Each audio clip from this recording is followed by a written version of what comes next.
Lola! Ano pong nangyari sa inyo? Nakasalubong ko po si Aling Rona. Nahimatay daw po kayo kanina sa may plaza. Wala yun, iha. Nahilo lang ako kanina dahil sa init ng panahon. Sigurado po ba kayo, La? Baka mamaya may sakit na pala kayo. Hindi nyo lang sinasabi sa akin, ha? Ano ka ba? Wala akong sakit. Malakas pa sa kalabaw ang lola mo. Kaya alisin mo na ang pag-aalala mo, ha?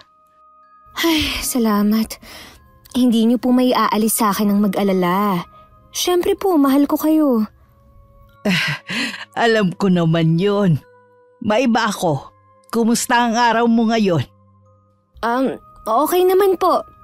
Nag-aaral po akong mabuti para balang araw maging guru ako. Maipagmamalaki niyo na rin po ako. Itong tandaan mo, iha. Lagi kitang ipinagmamalaki mula noon. Hindi kailangan may titulo ka para ipagmalaki kita sa ibang tao. Siyempre po, gusto ko rin makapagtapos dahil ito talaga ang pangarap ko. Alam kong kaya mo yang tuparin. May tiwala ako sa iyo. Niyakap ko na lang si Lola Benita ng mahigpit. Nawala na rin ang takot na naramdaman ko kanina. Nang malaman ko sa kapitbahay namin ang nangyari sa kanya. 3 taon pa lang ako noon nung maghiwalay ang mga magulang ko. Unang umalis ang ama ko. Nung una nagpapadala pa daw siya sa amin ng pera, sabi ni Lola. Pero katagalan hindi na rin siya nagpapadala. Hanggang sa mabalitaan na lang namin na may bago na siyang pamilya. Dahil doon kinailangan ni inay na lumuwas ng Maynila para maghanap ng trabaho. Sa unang taon maayos naman na nakakapagpadala si inay. Hanggang isang araw umuwi siya na may kasamang lalaki. Walang nagawa si Lola Benita nang magpaalam na ang aking ina na makikisama na sa boyfriend niya. Dahil ng mga panahon na yon ay nagdadalang tao na rin ang nanay ko. Mula nga noon wala na rin kaming balita kay inay na isinama ng boyfriend nito sa Cebu. Samantalang kami kasalukuyan pa rin nakatira dito sa bayan ng Tarlac. Dahil sa likas na matalino, isa ako sa nabigyan ng full scholarship sa aming lugar. Ang pinagkukunan naman namin ng panggasto sa araw-araw ay ang pagtitinda ni Lola Benita ng mga bulaklak sa may pwesto malapit sa palengke. Ipinatawag niyo daw po ako, ma'am? Oo. Dahil sa mababang score na nakuha mo sa hawak kong subject. Baka maapektuhan ang grade mo sa akin yan. Oh, paano po nangyari yun? Maayos ko naman pong nagawa yung pinapagawa niyo eh. Sa tingin mo kaya kung maayos ang ginagawa mo sa klase ko mababang grade ang makukuha mo? Simple na nga lang yung pinapagawa ko sa'yo, hindi mo pa magawa ng tama. Pasensya na po kayo. Mahina po talaga ako sa teaching music eh. Pero babawi po ako sa summer class. Ewan ko ba sa'yo? Kung ano pa yung hindi major subject, doon ka pa nakakakuha ng mababang score. Kaya nagtataka ako kung paano ka nakakakuha ng mataas na grade sa ibang professor mo. Kung sa subject ko pa lang, hindi na maganda ang performance mo. Lahat naman po may kahinaan, ma'am. Baka po ang subject niyo ang kahinaan ko. Akala ko ba matalino ka? Bakit itong subject ko nahihirapan ka? Sayang naman ang pagiging full scholar mo. Babawi na lang po ako sa susunod. Pagbubutihin ko na lang po sa susunod. Siguraduhin mo lang na babawi ka. Sige na, bumalik ka na sa classroom nyo. Malapit na mag-umpisa ang susunod nyong klase. Sige po, ma'am. Batid ko na sinadyang iparinig ni Miss Ramos ang mga sinasabi niya sa ibang co-teacher niya. Nakatungo na lang akong lumabas sa faculty room. Dama ko rin ang pagsunod nila ng tingin sa akin habang naglalakad ako palayo. Mula nang maging professor ko siya nung pasukan, ramdam ko ng mabigat agad ang dugo niya sa akin. Na parang sa akin lang siya galit. Wala tuloy ako sa mood sa ilang oras ng klase namin. Tuwing kinukumpronta ako ni Miss Ramos, lagi na lang ako naliliit sa sarili ko. Pakiramdam ko kasi, tumatagos lahat ng sinasabi niya sa akin. Pag-uwi ko ng bahay naabutan ko na ang lola. Kadarating lang din ito mula sa pagtitinda sa may pwesto niya. Mano Paula, Maaga po ata kayo ngayon ah. Mabilis kasing naubos ang mga bulaklak na tinda ko. May isang parokyanong pumakyaw. Nagustuhan kasi ang mga bulaklak na tinda ko dahil mga sariwa pa. Ay, mabuti naman po la. Para hindi nyo na kailangan magpagabi sa pwesto nyo. Sana nga laging ganito. Kaya lang bihira ang ganitong pagkakataon. Lalo't hindi naman araw ng mga puso o di kaya araw ng mga patay. Ang mahalaga naman po hindi kayo umuuwi na walang kita. Tama ka, Apo. Ang mahalaga nakakaraos tayo sa araw. Mabait pa rin talaga sa atin ang Diyos. Huwag na nga po pala kayong kumilos. Ako na po ang bahalang magluto ng hapunan natin. Pahinga na lang po kayo. Alam ko pagod ka rin sa pag-aaral, Apo. Hindi naman ako gaanong pagod. Kaya ako na lang ang bahalang magluto, ha? Pahinga ka na lang, ha? Maghapon lang naman po akong nakaupo sa klase namin Kaya hindi pa po ako pagod. O sige na nga. Kumusta na pala ang pag-aaral mo, Apo? Hindi ka ba nahihirapan? Ayos lang naman po. Pasensya ka na, Apo, kung mula bata hindi kita matulungan sa pag-aaral mo, ha? Alam mo namang grade 6 lang ang natapos ko. Kaya ikaw pagbutihin mo ang pag-aaral dahil yan lang ang tanging bagay na may pagmamalaki mo. Opo, Lola. Lagi ko naman pong tinatandaan ang mga pangaral nyo. Mula sa mga magulang ko, sa akin at sa iyong ina walang nakatapos. Umaasa akong ikaw ang kauna-unahang makakapagtapos ng pag-aaral sa pamilya natin. Dahil po sa inyo kaya ako nagsusumikap. Gusto ko po na ihango kayo sa hirap ng buhay natin. Ipaparanas ko po sa inyo ang masaganang buhay balang araw. Salamat, Iha, dahil isa ako sa inspirasyon mo. Pero wag mo na akong alalahanin pa. Matanda na naman ako. Ikaw lang kasi ang inaalala ko. Marangal naman ang pagtitinda ng mga bulaklak pero hindi ganitong buhay ang nais ko para sa'yo. Alam ko naman po yun. Lola, magbibihis lang po pala ako ng pambahay. Kukuha po kasi ako ng panggatong sa silong natin Nakangiti namang tumango sa akin si Lola Benita. Pumasok na ako sa nag-iisang silid sa bahay na yun. Natanging tumatabing ay lumang kortina. Naupo muna ako sa papag at saka nagpakawala ng buntong hininga. Gusto ko sana magtapat na kay Lola Benita sa nararanasan ko sa isa kong professor. Pero nauunahan ako ng takot. Pagkatapos ng ilang sandali, lumabas na ako ng silid at dumiretso sa labas ng bahay. Inalis ko muna sa isip ang mga alalahanin kong nagpapahirap sa aking kalooban. Isang araw, hindi ko akalain na magagawi si Miss Ramos sa pwesto ng bulaklak ni Lola Benita. Hindi ko alam kung nagkataon lang ba na pumunta siya doon o sinadya niya ang lola ko.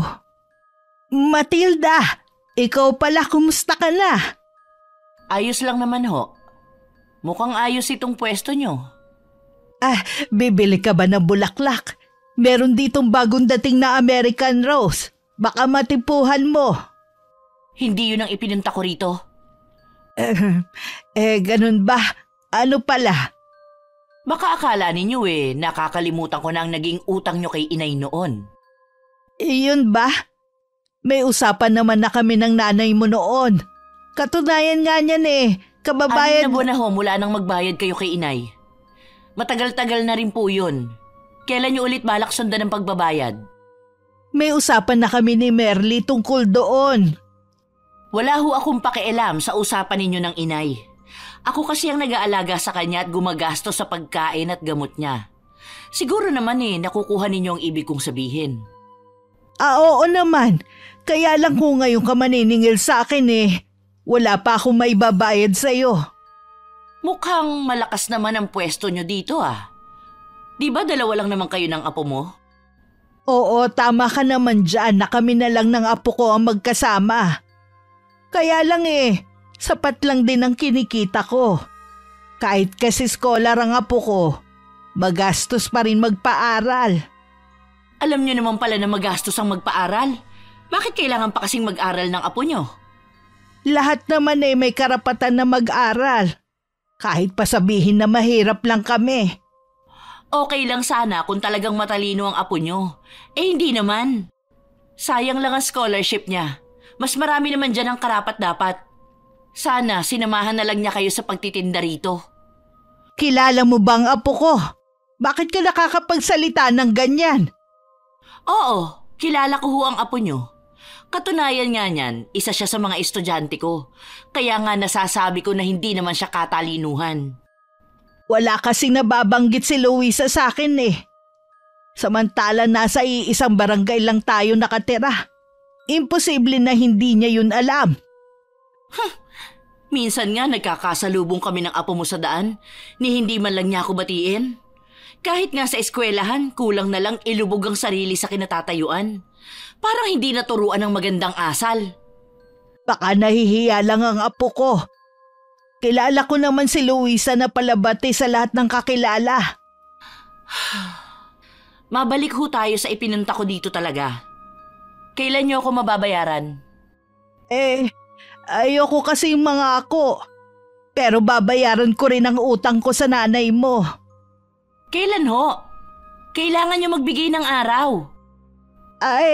Susubukan ko ngayong katapusan ng buwan. Aasahan ko yan. Alam niyo naman na hindi biro ang pagbili ng mga gamot ngayon. Sige, Aling Benita, aalis na ako. Babalik na lang ho ako sa katapusan. Napatango na lang si Lola Benita habang nakatingin kay Miss Ramos na papalayo sa kanyang pwesto. Nang maalalang sinabi ng professor ko, biglang napahunot ng noo si Lola. Hanggang makauwi sa amin, laman pa rin ng isip niya ang mga pinag-usapan nila. Agad ako nagmano kay Lola nang makita ko siyang parating. Kinuha ko na rin ang kanyang mga dalang gamit. Tsaka ako binalikan ng ginagawa ko sa may kusina. Pumasok lang ako sa loob ng bahay na makatapos sa pagluluto. Noon ko lang napansin na tila malalim ang iniisip niya. La, may problema po ba kayo? Kanina ko pa kasi napapansin na malalim ang iniisip niyo Wala naman, apo. Ikaw talaga kung ano-anong napapansin mo. Baka po kasi may problema kayo. Ayaw niyo lang sabihin sa akin. Kung meron man akong iniisip hindi naman talaga problema. Oo nga pala, professor mo pala si Matilda. Paano niyo po nalaman? Nagkita kasi kami sa pwesto kanina. Nabanggit niya na isa ka nga daw sa mga estudyante niya. Opo. Professor ko nga po siya sa music teaching in elementary grade. Bakit hindi mo binabanggit sa akin? Nakalimutan ko po kasing sabihin. Kumusta naman siya bilang guro mo? Okay lang naman po siya. Tsaka mabait din po siya. Sigurado ka ba? Oo naman po, Lola. Marami nga sa mga kaklase ko ang paborito siya. Ay, Lola, ang mabuti pa po, kumain na tayo habang mainit pa ang sabaw. Sige, tayo na sa kusina. Tahimik naman kaming kumakain ni Lola Benita. Bihira lang ang pagkakataon na magkwentuhan kami sa harap ng hapag. Strikta kasi si Lola. Ayaw niya nagkukwentuhan habang kumakain. Pagkatapos ng payak na hapunan, ako na rin na nagligpit sa mga pinagkainan namin. Kukunin ko sana ang mga libro ko para mag-aral nang napasukan ko si Lola Benita sa sala. Nakaupo siya sa paborito niyang upuan habang binubuklat ang lumang album. Lumapit naman ako at saka naupo sa tabi niya. Hindi ko na rin naiwasan na mapangiti nang makitang picture ko pala ang tinitingnan niya. 2 taon pa lang ako sa picture habang kandong ako ni Lola. Parang kailan lang lagi pa kitang karga. Ngayon ganap ka ng dalaga. Isa po sa pinakamasaya na sandali ng buhay ko nung bata pa ako. Hindi ko makakalimutan ang pag-aalaga niyo sa akin noon. Kahit nga po nandyan lang ang inay, kayo pa rin talaga ang nag-aaruga sa akin Ay, kumusta na kaya ang inay mo? Ni hindi man lang makaalala na dalawin tayo. Kahit po iniwan niya tayo, hindi ko pa rin po maiwasan na mamiss ang inay. Sana naman po nasa mabuti siyang kalagayan. Isa yan sa ipinagdadasal ko. At sana balang araw bago pa man ako mamaalam sa mundong ito, makita ko man lang ang inay mo. Lola, gusto ko rin pong magpasalamat sa inyo sa walang sawa niyong pag-aaruga sa akin. Kung wala po kayo sa tabi ko, malamang napariwara na ako. Habang nabubuhay ako, hindi kita pababayaan. Kaya sana wag kang maglilihim sa akin, ha? Gusto ko lahat ng nangyayari sa iyo ipapaalam mo sa akin. Opo, Lola. Maaga pa naman para matulog. Tingnan muna natin ang mga litrato natin. Sige po, Lola. Tingnan niyo po to, 3 pa kami dyan sa picture. Ang taba mo dito. Ay, pasensya ka na, apo. Lumaki kang hindi buo ang pamilya. Hindi ko rin naman masisisi ang mga magulang mo. Mahirap naman yung magsama pa sila na wala ng pagmamahal sa isa't isa. Kahit may kanya-kanya na po silang pamilya at iniwan ako, hindi naman po ako nagagalit sa kanila. Yun nga lang po, hindi ko maiwasan na mamiss sila. Kapag tumawag ang isa sa kanila, hihilingin ko na sana dalawin ka man lang nila dito. Sana nga po, La. Gustong-gusto ko na po talaga silang makita at mayakap. 1 linggo na lang ay sem break na namin sa eskwelahan. Matutulungan ko na rin ang lola ko sa pwesto niya ng mga bulaklak. Naaawa na rin kasi ko sa kanya. Kahit na maliit lang ang pwesto niya, nakakapagod pa rin ang pagparaot parito niya para mamili ng mga bulaklak na ititinda niya. Madalas kapag hindi pa gamay ni Lola Benita ang mga bulaklak, namamatayan pa siya at nalulugi sa puhunan. Nang araw na yun pauwi na sana ko nang makita ko si Miss Ramos. Dahil hapon na nun, konti na lang ang mga tao sa building na yon. Malayo pa lang ay nakita ko na ang pagtataas niya ng kilay. Ngayon ka pa lang ba pauwi? Opo, may ginawa lang po kasi ako na research sa computer. Wala ka bang sariling computer sa inyo? Wala po Sa bagay nga pala, pobre kayo ng lola mo. Ano naman ang ipambibili nyo kahit second hand na laptop man lang? Utang nga hindi nyo pa mabayaran. Ha? Utang po? May utang po ang lola ko sa inyo? Hindi mismo sa akin, kundi sa nanay ko. Pinuntahan ko na ang lola mo sa pwesto niya. Nangako siya na ngayong katapusan ng buwan pero hanggang ngayon wala pa rin siyang binibigay. Baka akala ng lola mo, porke may sakit na ang inay at hindi na kayang maningil ayos lang na hindi na siya magbayad. Hindi naman po ganun ang lola ko. Sadya lang po talagang mahina ang benta ng mga bulaklak ngayon. Marami na rin po kasi kaming kakumpetensya. Yun naman pala Bakit kasi patuloy pa rin kayo sa pagtitinda ng mga bulaklak? Kung ako ang tatanungin, walang dating ang mga bulaklak na paninda ninyo. Halatang hindi na sariwa, kaya walang dating sa mga mamimili. Huwag naman po kayong magsalita ng ganyan, ma'am. Tingin ko naman po, magaganda ang mga bulaklak ni Lola Benita. Marami na lang po kasing tindahan ngayon ng mga bulaklak, kaya humina ang kita niya.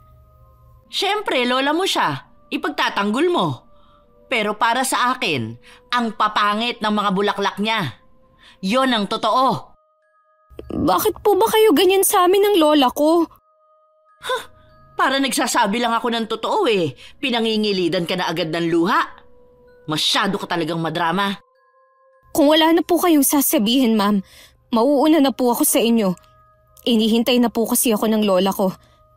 Sabihin mo sa Lola Benita mo, magbayad na kamo ng utang. Sasabihin ko po kay Lola Benita pag uwi ko po ng bahay. Baka naman kasi sa'yo lang napupunta ang kita ng lola mo, imbis na unahin ang pagbabayad ng utang niya. Malapit na rin naman po ang sem break. Bala ko po na maghanap ng trabaho. Kahit ako na lang po ang magbabayad.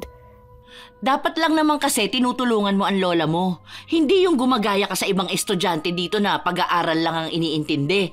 Sila may mga magulang na sumusuporta. Samantalang ikaw wala. Alam ko naman po yun. Alam mo naman pala para ka kasing umaastang Disney princess. Hindi naman po, ma'am. Anong hindi? Nakikita ko kaya ang ikinikilos mo dito. Hindi lang ako ang nakakapansin nun. Bakit po ba ako na lang ang lagi niyong nakikita? Ba't ba ako na lang ang pinag-iinitan niyo? Wala naman po akong ginagawa sa inyo Sumasagot ka na Baka nakakalimutan mo kung sinong kaharap mo. Sumusobra na po kasi kayo Pinagsasabihan lang kita bilang professor mo. Dapat nga magpasalamat ka pa sa akin dahil itinutuwid kita. Palibasa kasi, walang magulang na gumabay sa'yo. Kaya minamasama mo ang sinasabi ko. Salamat na lang po kung totoo man na nagmamalasakit kayo sa akin. Pero sapat na po ang mga pangaral sa akin ng Lola Benita ko. Nagmamalaki ka pa yata ngayon, Luisa. Hindi naman po, ma'am. Pasensya na po talaga. Kailangan ko nang umuwi. Mukha po kasing uulan pa. Sige po, mauuna na ako sa inyo. Ingat po sa pag-uwi. Hindi ko na hinintay na makasagot si Miss Ramos. Agad na akong tumalikod. Nang makalabas ako ng building ay naramdaman ko ang mahihinang patak ng ulan sa balat ko. Dali-dali ako nagtungo sa paradahan para makasakay.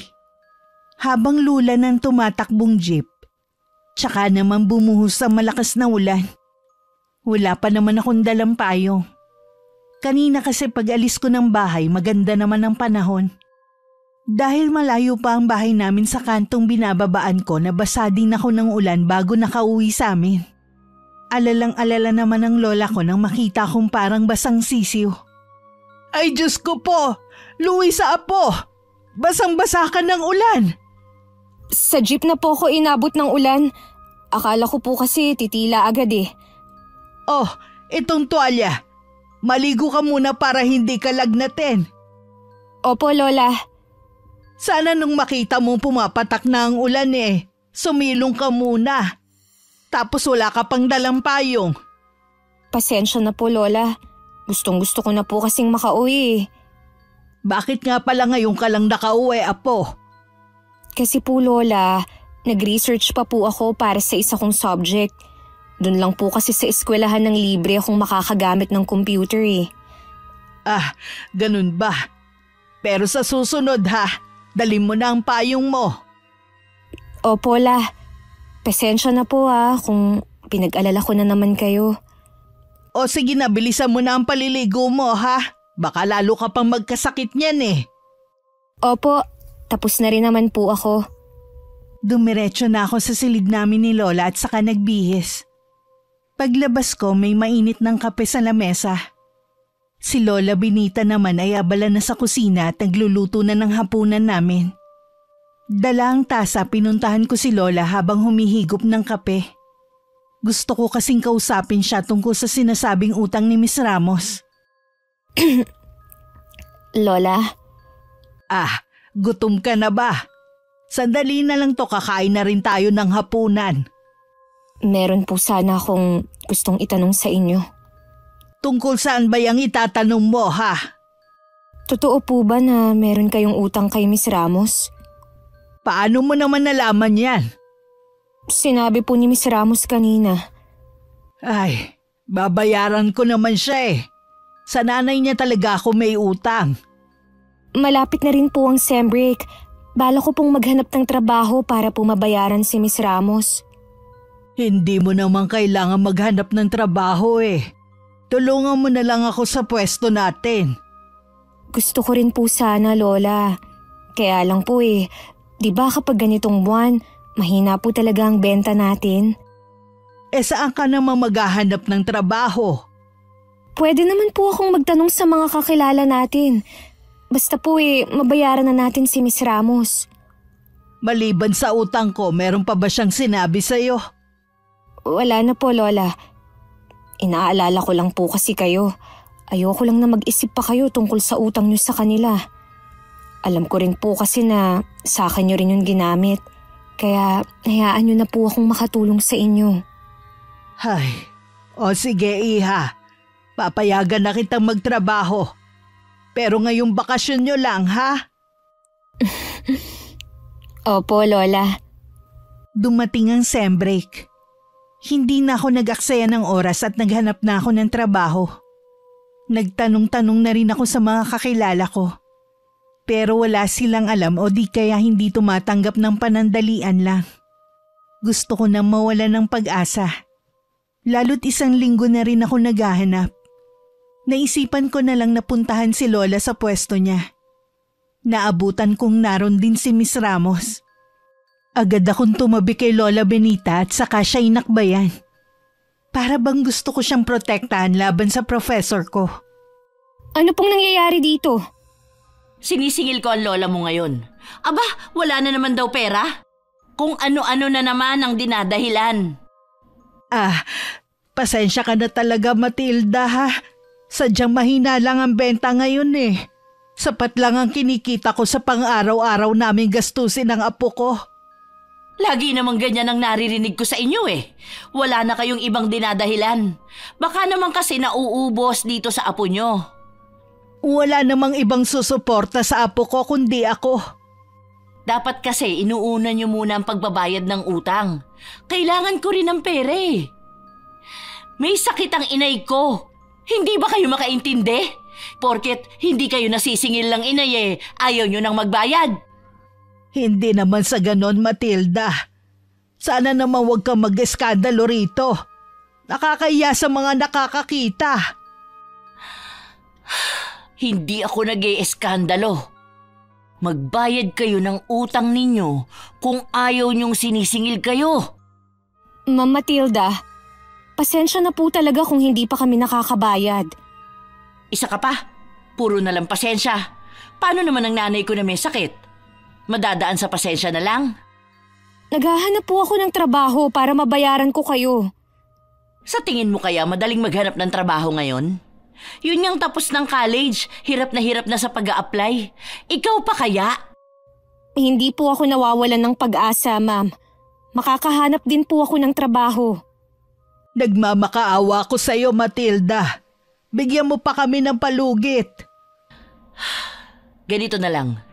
Maninilbihan sa akin ang apo mo habang wala siyang pasok. Yun lang ang naiisip kong paraan para makabayad kayo sa utang ninyo. Ano? Maninilbihan sa'yo si Luisa? Kaya lang eh. Huwag niyong sabihin na tatanggi pa kayong maglola sa alok ko. Sige, kung mababayaran niyo ako ngayon, babawiin ko ang alok ko. Lola, payag na po ako para makabayad na tayo kay ma'am. Pero apo, ayos lang naman po sa akin yun. ako na lang ang mamamasukan kay Matilda. Wag lang ikaw. Kaya feeling Disney princess ang apo niyo eh. Ayaw niyong maranasan niya ang magbanat ng buto. Hindi naman kayo mayaman, kaya hayaan niyo siyang makatulong sa inyo. Bakit ba ang init ng dugo mo sa apo ko? Ano ba ang ginawa niya sa'yo? Wala naman ho.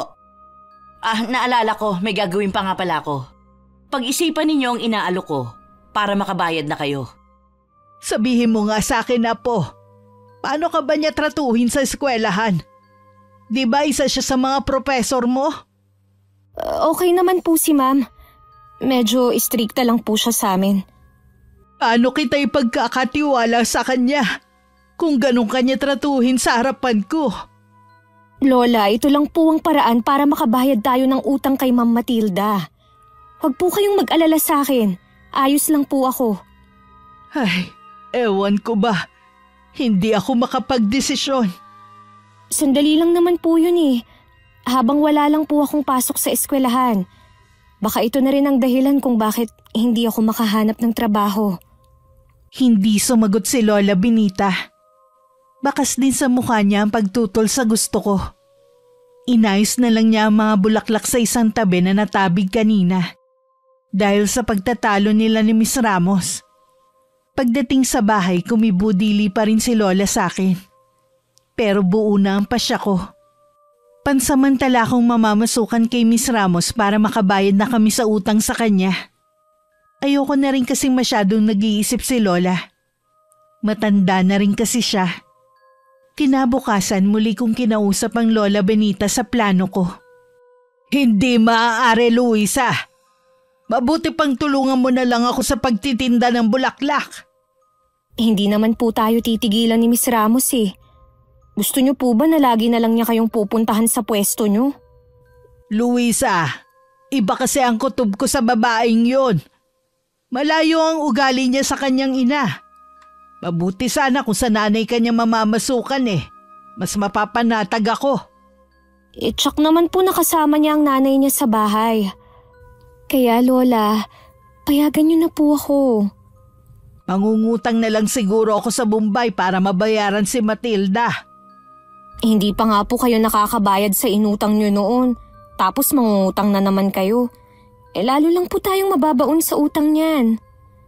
Hindi kita pinalaki at pinag-aaral para lang mamasukan sa ibang tao. Kaya po siguro binabansagan ako ni Miss Ramos na Disney Princess. Dahil ayaw niyo akong hayaan na magtrabaho. Na tumayo sa sariling paa. Prinsesa naman talaga kita. Anong masama doon? Hindi naman po bagay sa akin dahil mahirap lang tayo. Parang insulto yun sa akin. Huwag mong pansinin ang sinasabi ni Matilda. Natitiyak mo bang gusto mo ang gagawin mo, iha? Sinabi ko na sa'yo, iba ang ugali ng babaeng yon. Opo, Lola. Hindi naman po ako magtatagal sa pagtatrabaho kay Ma'am Matilda. Pansamantala lang po. Ay, sige. Payag na ako. Para tigilan na rin tayo ng babaeng yon. Kapag nagka-problema ka sa kanya, huwag ka magdadalawang isip na umalis, ha? Kahit pumayag na si Lola Benita, larawan pa rin sa kanya ang pagtutol. Kinakabahan din ako pero hindi ko yun masabi kay Lola. Gusto ko na rin kasing matapos ang paniningil ng prof ko sa kanya. Kahit kasi hindi magsabi si Lola, alam kong dinidibdib din niya yun. Kinabukasan pagkatapos ng almusal pumunta na ako sa bahay ni Miss Ramos. Gusto sana akong samahan ni Lola Benita, pero tumanggi ako. Baka kasi lalo akong panghinaan ng loob. Dahil nasa iisang barangay lang naman kami nakatira, nilakad ko lang ang patungo sa bahay ng prof ko. Nasa tapat na ako ng mababang gate. Bago ako tumawag, huminga muna ako ng malalim. Agad namang lumabas ang babae at pinapasok ako. Akala ko hindi ka na darating. Buti naman pinayagan ka ng lola mo. Kinumbinsi ko po talaga si Lola.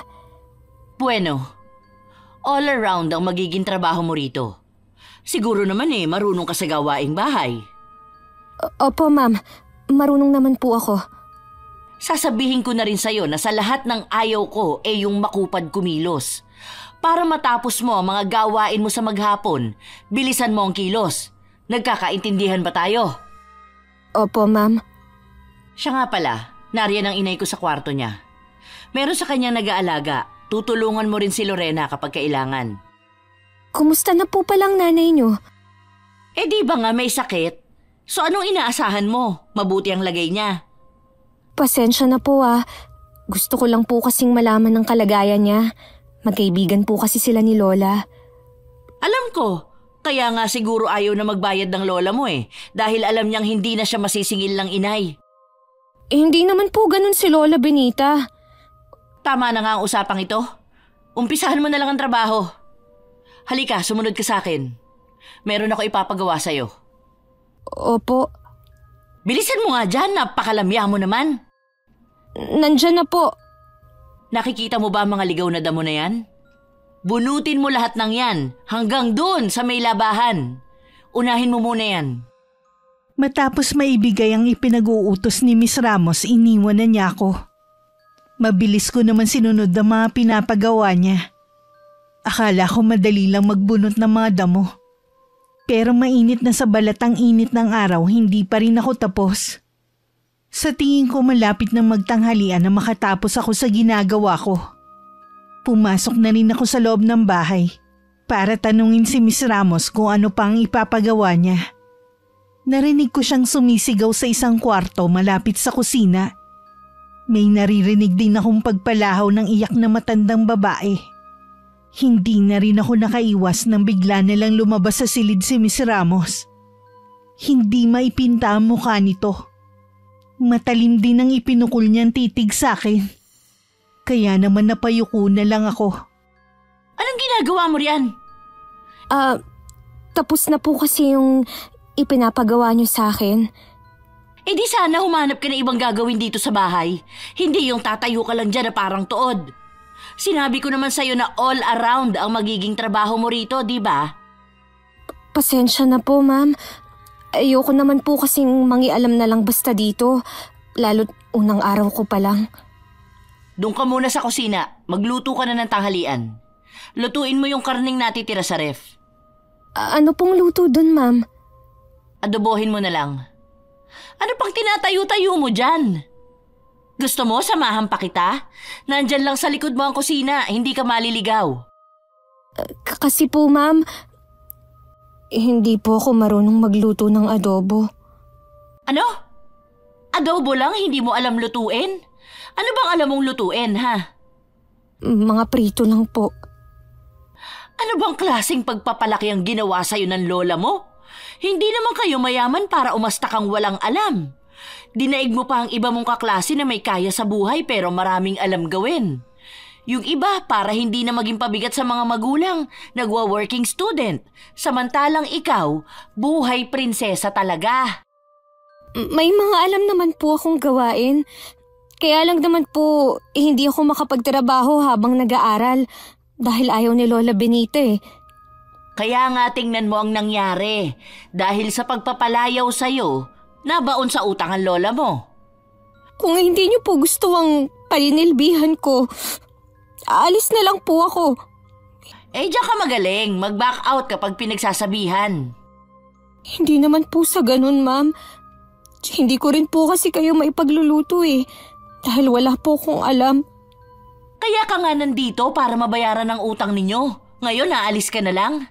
Saka, tigilan mo nga yung paiyak-iyak mo. Ang arte mo talaga. Inutusan na lang ako ni Miss Ramos na maglinis ng buong bahay. Siya na lang ang nagluto para sa tanghalian. Nakilala ko rin at nakausap ang nag-aalaga sa nanay niya na si Ate Lorena. Kaya pala biglang uminit ang ulo ng professor ko dahil sa hinihingi ng nanay niya. Dagdag pa ni Ate Lorena, mula nang magkasakit ang matanda, lagi nang mainit ang ulo ng anak. Malayo din pala siyang kamag-anak ng mag-ina. Wala man lang merienda at halos pahapon na makakain ako ng tanghalian. Kailangan ko pang bilisan dahil meron pa akong dapat gawin. Dahil wala naman sa usapan na mag-stay in ako sa bahay niya. Umuwi rin ako ng bandang 6:00. Pagdating sa bahay, para akong binugbog sa sakit ng katawan sa nararamdaman ko. Awang-awa naman sa akin si Lola Benita. Kaya hinilot niya ang buong katawan ko.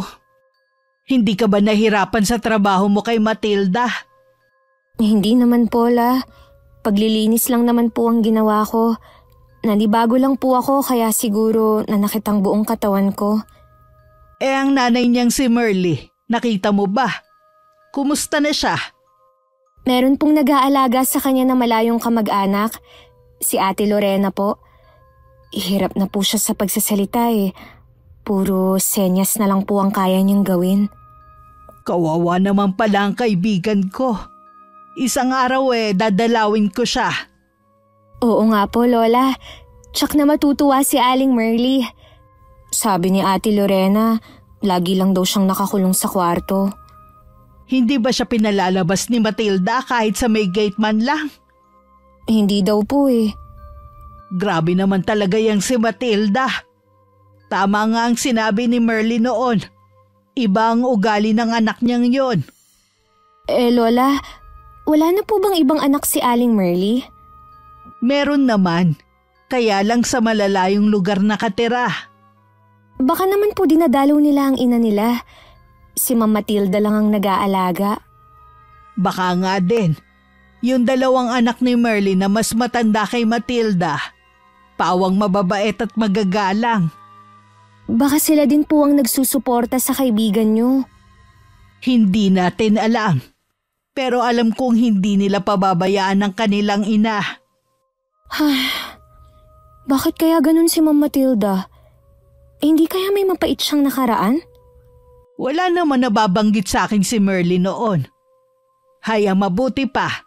Bumangon ka na riyan. Kumain ka muna bago matulog. Naging palaisipan sa akin ng pag-uugali ni Miss Ramos. Kaya pumasok sa isip ko na baka meron siyang mapait na nakaraan nung bata siya. Kinabukasan, pagbalik ko sa bahay niya, nagkataon naman na wala siya at magsisimba raw. Nagkaroon kami ng pagkakataon na makapagkwentuhan ni Ate Lorena. Nabanggit niya bata pa lang daw ay ganun na ang ugali ng babae, na lalong lumala nang hindi nakapag-asawa. Dahil nawiwili kami sa pagkakwentuhan habang namamlansya ako, hindi na namin namalayan ang pagdating ni Miss Ramos. Ako pa talagang napili ninyong pag-usapan, ha? Tumahimik ka dyan, Lorena! Huwag ka nang magtangkang magpaliwanag.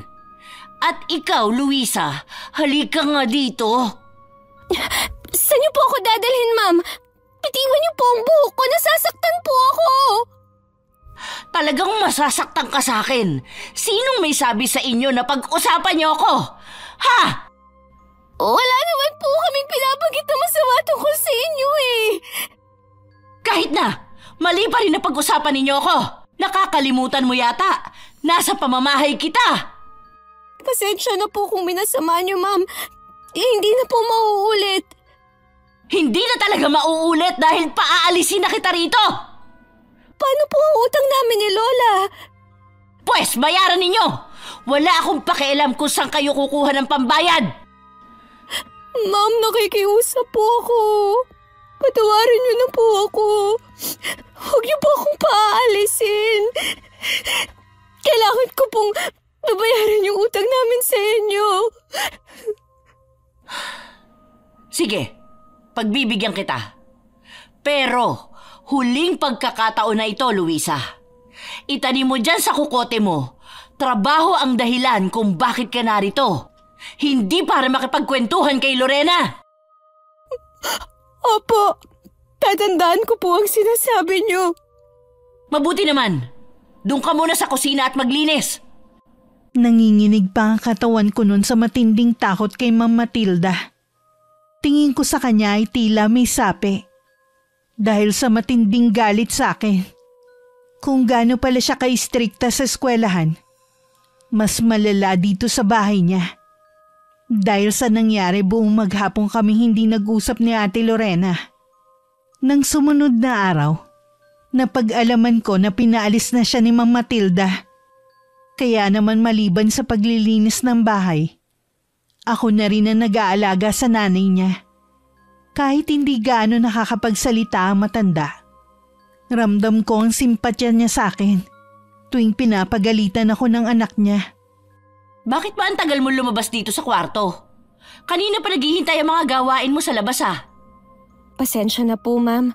Tinulungan ko pa kasing magbihis si Aling Merly eh. Pwede mo naman yung gawin mamaya eh. Ang sabihin mo, nagdadahilan ka na naman para makaiwas sa gawaing bahay. Hindi po, ma'am. Dumumi po kasi ang nanay niyo. Kaya po nilinisan ko na rin po siya. Kaya pala ang bantot na naman pagpasok ko. Ikaw talagang matanda ka. Napakababoy mo. Kung kailan ka tumanda, saka ka pa nagpaalaga. Buisit ka talaga. Huwag niyo naman po siyang sigawan, ma'am. Maawa na kayo sa kanya. Hindi naman po niya sinasadya eh. Huwag kang makialam dito, ha? Baka nakakalimutan mo kung ano ka lang dito. Hindi ko po nakakalimutan. Pero kayo, mukhang nakakalimot kung ano kayo. Ano naman ang ibig mong sabihin, ha? Teacher pa naman kayo, pero ganyan ang ugali niyo. Lalo na sa sarili niyong ina. Eh ano ngayon kung teacher ako? Wala na ba akong karapatang magalit sa sarili kong pamamahay? Hindi naman po yun ang ibig kong sabihin. Sana naman po, konting konsiderasyon sa nanay niyo. Matanda na po siya. Ilang taon na lang po ang itatagal niya sa mundong ito. Dapat naman po natratuhin niyo siya ng tama. Huwag mo akong pangaralan. Wala ka pa nga napapatunayan, akala mo kung sino ka na magsalita. Sinuwerte ka lang na magkaroon ng scholarship, pero hindi ka karapat-dapat kasi bobo ka naman. Ano po ang ginawa ko sa inyo para pagsalitaan niyo ako ng ganyan? Namimersonal na po kasi kayo eh. Sa ibang estudyante, hindi naman kayo ganyan. Bakit sa akin lang? Noon pa mabigat ang dugo ko sa'yo. Masyado ka kasing nagmamagaling, hindi ka naman katalinuhan. Ang baba nga ng gradong nakukuha mo sa akin eh. Ginagawa ko naman po lahat. Sana naman po kayong masakit magsalita. Ay, nakakaumay na ang kadramahan mo. Ang mabuti pa, bilisan mo na ang paglilinis dito. Tapos, lumabas ka na para maglinis. Nang lumabas si Ma'am Matilda, tuluyan na ako napahagulgol. Hindi ko alam kung tama bang maaawa ako sa sarili ko ng mga sandaling yon. Nang sulyapan ko si Aling Merly, umiiyak din siyang nakatingin sa akin. Niyakap ko siya para pakalmahin. Nang tumahan na ang matanda, inayos ko naman ang sarili ko bago lumabas. Nung hapon pinuntahan ko si Ate Lorena sa bahay nila bago ko umuwi sa amin. Sinabi kong hindi na ako babalik pa sa bahay ni Ma'am Matilda. Nakiusap ako sa kanya na kung maaaring tingnan niya si Aling Merly. Kung hindi niya kasi gagawin, mapipilitan akong bumalik pa rin sa bahay na yun. Pero ganun na lang ang tuwa ko nang sabihin niya na parating na daw ang 2 anak na matanda. Hindi na raw kasi nila natiis ang pagmamaltrato ni Ma'am Matilda sa sarili niyang ina. Kaya nagsumbong na sila. Kahit papano magaan na ang pakiramdam ko. Hindi na rin ako mag-aalala kay Aling Merly na napalapit na rin sa akin sa sandaling panahon na paninilbihan ko sa kanila. 1 linggo na lang din naman ay balik eskwela na. Sabi ko na nga ba, tama talaga ang kutob ko eh. Bakit naman kasi hindi ka agad umalis doon, Apo? Hindi ko po kasi maiwan si Aling Merly. Pinaalis kasi ni Ma'am si Ate Lorena eh. Ay, sa bagay nga. Siguro kung ako rin na nasa kalagayan mo, magdadalawang isip din akong umalis. Nag-aalala lang po ako sa muli naming paghaharap ni Ma'am sa eskwelahan. Huwag kang matakot, Iha. Sabihin mo sa akin kapag meron siyang ginawa sa'yo. Sasamahan kita para magsumbong. Hanggang ngayon, palaisipan pa rin po sa akin kung bakit gano'n na lang ang galit sa akin ni Ma'am Matilda. Huwag mo na siyang isipin pa. Konting panahon na lang naman eh. Hindi na siya magiging professor mo sa susunod. Oo nga po eh. At mabuti na rin po, naalis na sa bahay na yun ng kaibigan niyo. Sayang nga lang hindi kami nagkita bago siya kinuha ng mga anak niya. Malay niyo po, magkita pa kayo ni Aling Merly. Dumating ang araw ng pasukan. Hindi mawala-wala sa akin ng kaba tuwing maiisip ko na magkikita na ulit kami ni Miss Ramos. Siguradong galit siya sa akin. Lalo't hindi ako nagpaalam sa kanya na hindi na ako babalik. Para tuloy akong lumulutang. Napansin naman yun ng mga kaibigan ko. Dinahilan ko na lang na hindi ako masyadong nakatulog ng nagdaang gabi. Nang dumating ang oras ng pagtuturo ni Miss Ramos, lalong bumilis ang tibok ng puso ko.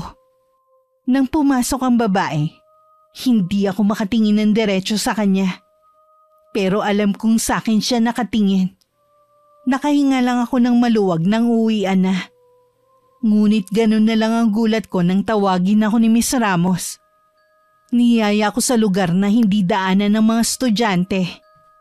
Akala mo siguro babaliwalain ko ang ginawa mo sa akin, ano? Pasensya na po kung hindi ako nagpaalam na hindi na babalik. Hindi lang yun ang atraso mo sa akin. Ang kapal naman ng mukha mo para makialam sa personal naming buhay. Bakit ka nagsumbong sa mga anak ko? Hindi po ako nagsumbong. Maniwala kayo. Walang gagawa nun kundi ikaw lang. Kaya kung ako sa'yo, umamin ka na lang. Wala po akong aaminin dahil hindi ko naman ginawa ang ibinibintang nyo. Sinungaling ka talaga? Noon pa, alam ko nang sa likod ng maamo mong mukha, meron ka ring itinatagong ugali. Kung wala na po kayong sasabihin, mauuna na po ako. Huwag ka munang umalis. Kinakausap pa kita, bastos ka talaga. Tigilan niyo na po ako, ma'am. Lagi niyo na lang akong pinag-iinitan eh. Sana naman po maging patas kayo sa akin. Huwag lang sa iba kung kaklase kayo mabait. Huwag mo akong dramahan. Hindi mo ako madadaan sa ganyan. Hindi ako katulad ng iba mong profesor. Ito ang tandaan mo. Hindi ko palalampasin ang ginawa mong ito. Dahil sa'yo, hindi ko na makikita ang inay ko. Kasalanan niyo rin po. Hindi niyo trinato ng maayos ang inay niyo. Wala kang alam tungkol sa aming mag-ina. Hindi mo alam ang hirap ko sa pag-aalaga sa kanya sa loob ng ilang taon. Yung mga kapatid ko, hayon, nagpapakasarap sa ibang lugar. Pinabayaan nila kami ng inay ko. Ako lang ang tunay na nagmamalasakit at nagmamahal sa kanya. Kung totoong mahal niyo siya, hindi niyo siya pagmamalupitan. Tumigil ka na! Huwag po kayong sumigaw dito. Kasalanan mo! Dahil sa'yo, nauubos ang pasensya ko. Pasalamat ka, nandito pa tayo. Dahil kung nasa labas tayo, baka kung ano na ang magawa ko sa'yo. Ngayon ko lang po lalong napatunayan na hindi lahat ng nag-aaral ay ginagamit ang pinag-aralan. Lalo na kayo. Bastos ka talaga! Tingnan natin kung makakapagtapos ka talaga. Hindi ko na napigilan ng mapaiyak habang pauwi ng bahay. Kaya pagdating ko sa amin, mugto ang mga mata ko at nakita naman ni Lola Benita. Agad na bumalatay sa kanyang mukha ang labis na pag-aalala. Hindi ko na rin napigilan ng sarili ko na magsumbong sa kanya sa mga ginawa sa akin ni Miss Ramos. Nagalit naman ang lola ko sa mga nalaman niya. Gusto pa nga niya sugurin ang professor ko sa bahay niya. Pinigilan ko lang. Noon ko lang din napansin na tila namumutla si Lola Benita. Hanggang sa bumuway ang tayo niya. Nataranta naman ako at inalalayan sa loob ng silid namin. Huwag ka na mag-alala, Apo. Nahilo lang naman ako eh. Lola, baka po kailangan niyo nang magpatingin sa doktor. Dagdag gastos lang yon. Wala namang makikitang sakit ang doktor. Mabuti pang itabi mo na lang ang pera para sa pag-aaral mo. Mas mahalaga po kayo kaysa sa pag-aaral ko. Dati nahilo rin kayo. Baka po may sakit kayo. Ayaw niyo lang sabihin sa akin. Kung ano-ano ang iniisip mo. Tinitiyak ko sa'yo mas malakas pa ako sa kalabaw. Kung pwede ko nga lang pabilisin ng oras eh. Gusto ko na kasing makatapos ng pag-aaral para makapaghanap na ng trabaho. Baka po kasi napapagod na rin kayo. Huwag ka mag-alala, Apo. Gusto kong enjoyin mo rin ang pag-aaral mo sa koleyo na hindi ko naranasan. Hindi ko lang masabi kay Lola mula nang maging professor ko si Miss Ramos. Puro trauma na lang ang nararanasan ko dahil sa kanya.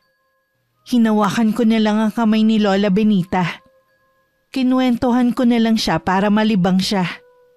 Nang mga sumunod na araw, mabigat ang pakiramdam ko. Para akong lalagnatin. Pero pinilit ko pa rin na pumasok. Kahit kasi noon hindi talaga ako uma-absent.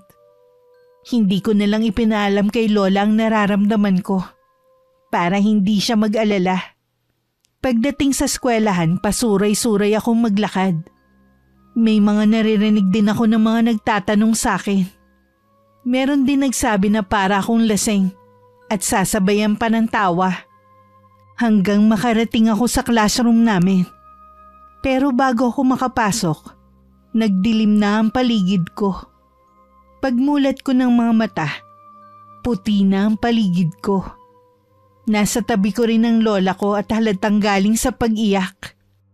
Ay, salamat sa Diyos na gising ka na, Apo. Nasaan po ako? Sa pagkakatanda ko dapat nasa eskwelahan ako. Dinala ka nila dito dahil kalahating oras na eh. Hindi ka pa rin nagkakamalay. Kung ano-ano na nga daw ang ipinapaamoy sa iyo. Bigla ka daw kasing natumba kanina. Buti nga hindi nabagok ang ulo mo sa baldosa. Ano ba ang nararamdaman mo ngayon? Wala naman po. Gusto ko na pong umuwi, La. Kailangan muna natin hintayin ang resulta ng pagsusuri sa'yo ng doktor. Gusto ko nang umuwi, Lola! Umalis na tayo dito! Umalis na tayo! Luisa, hindi mo kailangang sumigaw. Ano ba nangyayari sa'yo? Hindi niyo kasi ako iniintindi. Gusto ko nang umuwi ngayon din. Sige, pupuntahan ko lang ang doktor na tumingin sa'yo.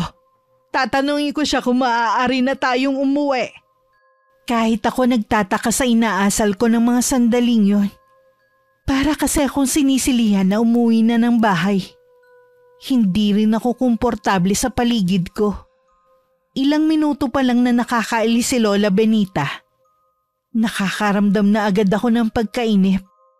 Lumipas pa ang ilang minuto bago bumalik ang lola ko. Kasama ang isang lalaki na nakasalamin. Marami siyang sinabi sa akin pero hindi ko naman maintindihan. Para kasing umiikot ang paningin ko. Ang naiintindihan ko lang sa sinabi niya ay maaari na kaming umuwi ni Lola. Pagdating sa bahay, tahimik lang ako. Gusto ko lang nakatanaw sa labas kahit wala naman akong tinitingnan. Luisa, apo, baka gusto mo na magpahinga. Mamaya na po. Ano bang tinitignan mo riyan sa labas ng bintana? Wala po. Gusto ko lang tumanaw kahit wala naman akong tinitingnan. Ha? Hindi kita maintindihan. Kung hindi niyo po maintindihan, edi wag niyong intindihin. Bakit ba ganyan ka sumagot ngayon, ha? Hindi ka naman dating ganyan eh. Hindi ko rin po maintindihan ang sarili ko ngayon, Lola. Ang mabuti pa, magpahinga ka na sa silid natin. Halika na. Lola, natatakot po ako. Saan ka natatakot? Hindi ko po alam. Basta yun po yung nararamdaman ko. Huwag ka nang matakot. Hindi ako aalis sa tabi mo. Pangako yan. Nung marinig ko ang huling sinabi ni Lola Benita, napanatag naman ako. Kahit ako hindi ko na rin maintindihan ng sarili ko. Nakakaramdam din ako ng pangingilabot. Pakiramdam ko basta na lang merong lalabas sa dilim. Hindi ako agad nakatulog ng gabing yon. Nakabantay lang naman si Lola sa akin. Hindi rin nagtagal, dinalaw rin ako ng antok. Lingid sa akin sa ospital pa lang. Lihim na akong pinag-aaralan ni Lola Benita. Batid niyang meron nangyayari sa aking kakaiba.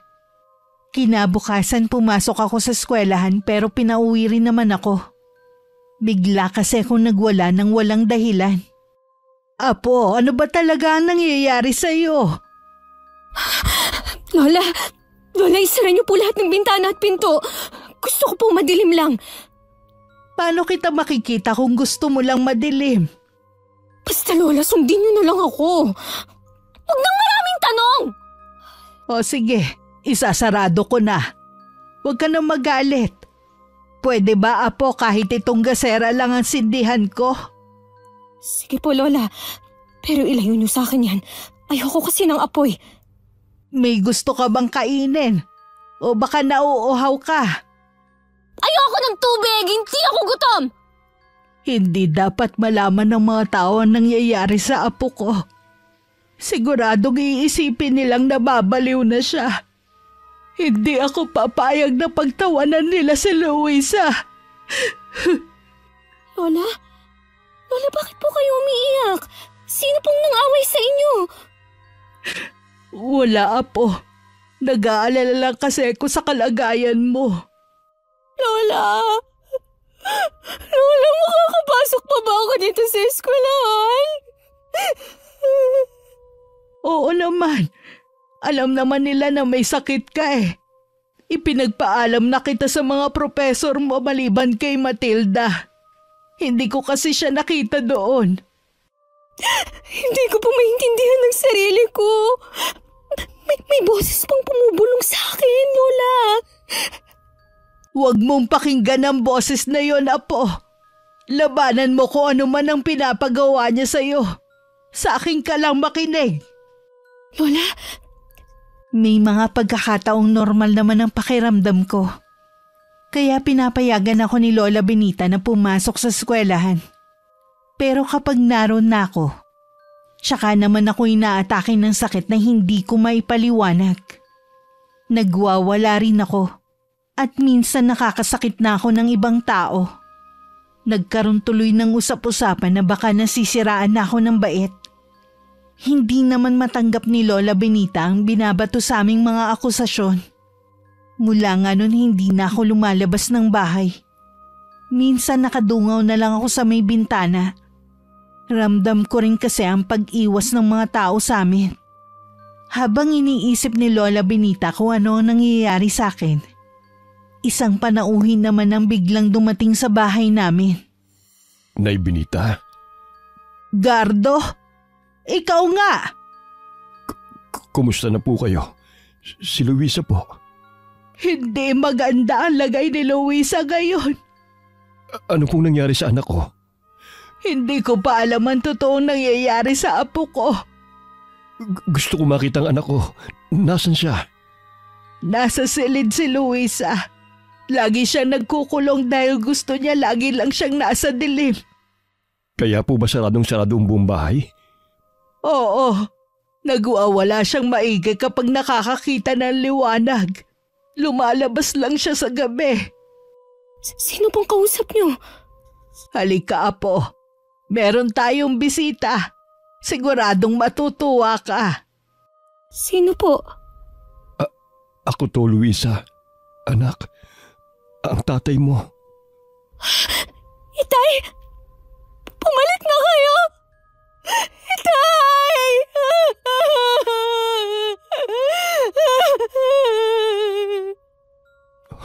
Oo, anak. Ako nga ito. Bakit po ngayon lang kayo? Ang tagal ko kayong hinintay ni nanay. Pinabayaan niyo po ako.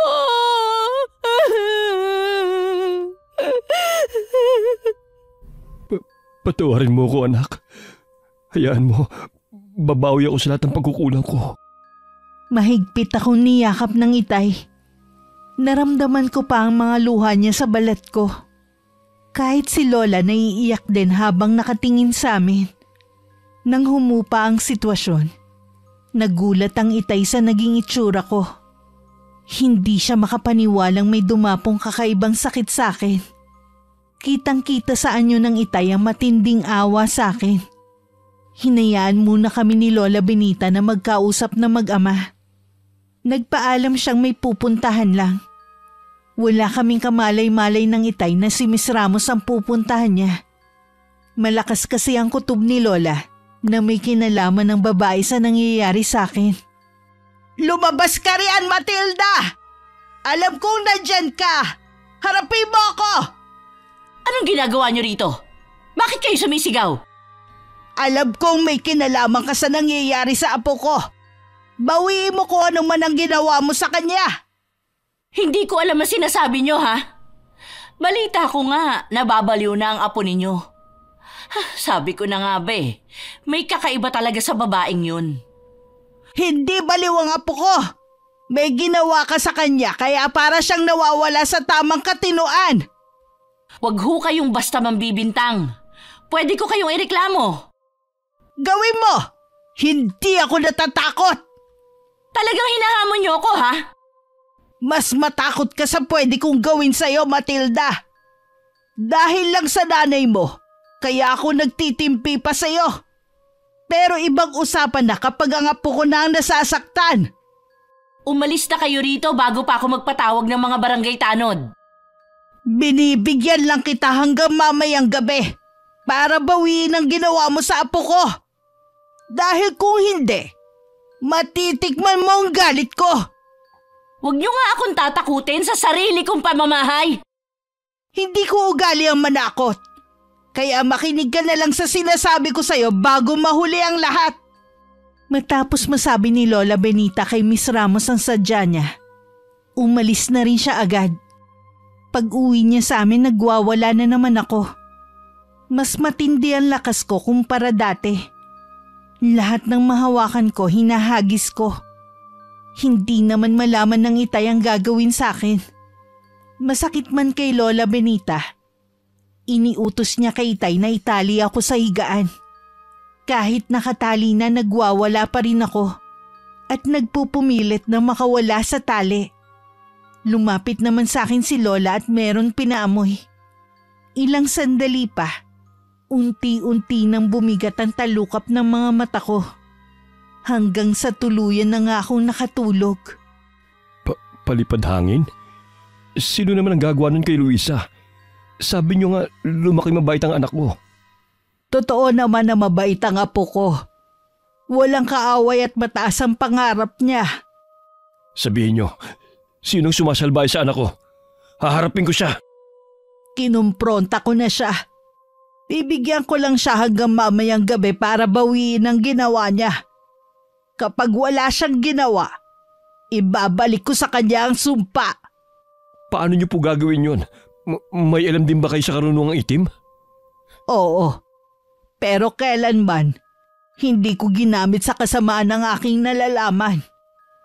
Kung ganun, bakit hindi niyo nalang ibalik sa taong yun ang ginawa niya kay Luisa? Bakit kailangan pa natin maghintay? Nahihirapan ang anak ko sa nangyayari sa kanya. Ay, alam ko naman yun. Konting tiis na lang. Sino gumawa nito kay Luisa? Si Matilda. Anak siya ng kaibigan ko. Ano ang kasalanan ng anak ko sa kanya? Walang masamang ginawa sa kanya ang apo ko. Sadyang may mga tao na maitim ang budhi. Pupunta akong babaeng yon. Ipaubaya mo na lang sa akin ng lahat. Hindi pwedeng wala akong gawin. Anak ko nagdurusa. Huwag mo sanang kalilimutan. Ilang taon din ako lang ang kasama ni Luisa at mag-isang tumutugon sa mga pangangailangan niya. Pasensya na kayo, Nay.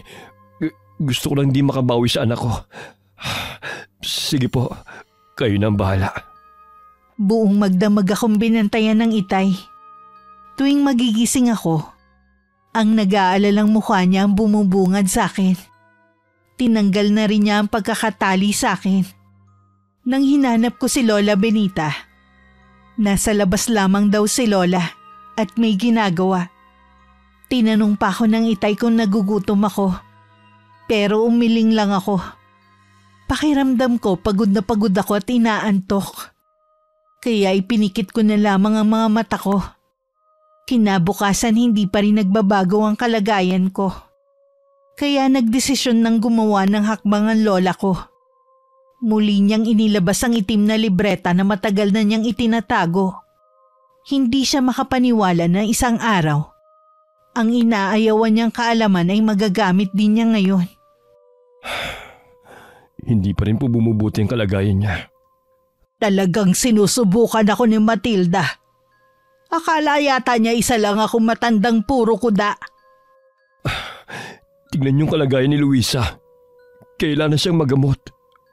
Huwag kang mag-alala. Sisimulan ko na ang ritual. Ibabalik ko sa kanya ang ginawa niya sa apo ko. Patawarin ako ng Diyos kung magkakasala man ako sa sasabihin ko. Sana mamatay nang gumawa nito sa anak ko. Nauunawaan kita. Pero wag mo rin hilingin ang kamatayan ng kapwa mo. Hindi ko pinalaki ng ganun si Luisa. Patawarin niyo po ako kung hindi ako nakakapagsalita ng hindi maganda. Hindi ko na kasi inaasahan na ganitong madaratnan ko. Lumabas ka muna. Iwan mo muna kami ni Luisa. Uumpisahan ko na siyang gamutin. Hindi ba maaaring nasa tabi lang ako ng anak ko? Baka kasi hindi mo kayanin na makikita mo. Tsaka kailangan mong bantayan ang bahay. Kapag may nakita kang hayop na pumasok sa loob ng bahay natin, palabasin mo agad. Huwag mong hahayaan na makalapit dito. Sige po, lalabas na ako. Mabuti na lamang kabisado pa ni Lola ang mga Latin na nakasulat sa libreta. Dahil nananalaytay na sa kanyang ugat ang lahing pinagmulan, madali para sa kanyang bigkasin ng mga salita. Habang nagsasagawa ng ritual, sinasabayan naman pala ni Miss Ramos ang lola ko. Dama niya ang mabigat na puwersa sa paligid niya. Hindi siya makapaniwala na may iba pang katulad niya ang nakatira sa lugar na yon. Pilit din siyang kinakausap sa isip ni Lola Benita. Natigilan na ang ginagawa sa akin. Pero masyado nang binalot ng galit ang puso ng prof ko. Kaya itinuloy pa rin niya ang maitim na balak. Ayaw mo talagang makipagkasundo. Pues tanggapin mo ang galit ko. Doble ang sakit na ibabalik ko sa'yo. Walang sino man ang pwedeng malakit sa apo ko. Tumagal din ng ilang oras ang ginawang panggagamot sa akin ni Lola. Nang marinig ng itay na tahimik na sa loob ng silid, bigla na lang siyang pumasok. Nanlaki pa ang kanyang mga mata. Nang makitang may lumalabas na kahalintulad ng puting sinulid sa tenga ko. Gumagalaw pa yon.